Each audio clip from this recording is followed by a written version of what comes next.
আজকে 20 রমজান জুমার দিন। আমাদের মাঝে রহমতও চলে গেল, মাগফিরাত আজকে শেষ দিন। আগামীকাল থেকে নাজাতের দিনগুলো আসছে। রাসূল সাল্লাল্লাহু আলাইহি সাল্লাম শেষ দশকে সব সময় রাসূল সাল্লাল্লাহু আলাইহি সাল্লামের জিন্দেগিতে প্রত্যেক বছরে রমজান মাসে শেষ দশকে সব সময় তিনি ইতিকাফ করতেন। রাসূল সাল্লাল্লাহু আলাইহি সাল্লাম জীবনে একবার 30 দিন ইতিকাফ করছেন। রাসূল সাল্লাল্লাহু আলাইহি সাল্লাম যে বছর মারা গিয়েছেন ওই বছর রমজান মাস 20 দিনে ইতিকাফ করেছেন। তো আজকে আমাদের 20 রমজান চলে গেল।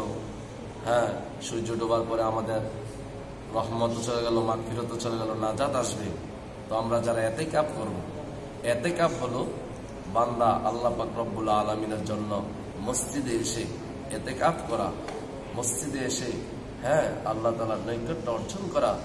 এই মসজিদে ইতিকাফ করা মানে আল্লাহ তাআলার সাথে বান্দার সম্পর্ক হওয়া। আর এই ইতিকাফে আসলে মানুষের মাঝে আর জাহান্নামের মাঝে দূর হয়ে যায়।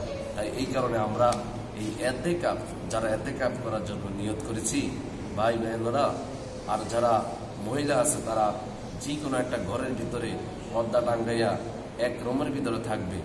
আর ইতিকাফ এমন জিনিস, ইতিকাফ হলো একটা কাছের মতো। আমাদের হাত থেকে যেভাবে একটা কাজ যদি পড়ে যায় তাহলে কাজটা আর ভালো থাকে না। আমাদের হাত থেকে যদি একটা কাজ পড়ে যায় মাটিতে তাহলে কাজটা ভেঙে যায়। ঠিক তদ্রূপভাবে ইতিকাফ এমন একটা জিনিস, কেউ যদি অকারণে মসজিদের বাউন্ডারি, মসজিদের এরিয়া থেকে বের হয়ে যায় তাহলে ওই ব্যক্তির ইতিকাফটা ভেঙে যায়।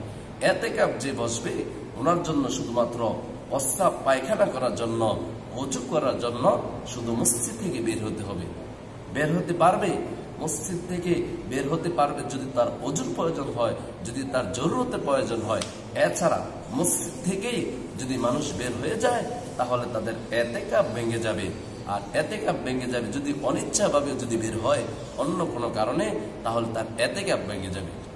এই কারণে আমরা যারা আজকে রমজান 20 রমজান চলে যাবে ইতিকাফ করার জন্য আমরা নিয়ত করেছি, আমরা সকলে মসজিদে চলে আসবো। সূর্য ডোবার আগে আগে আমরা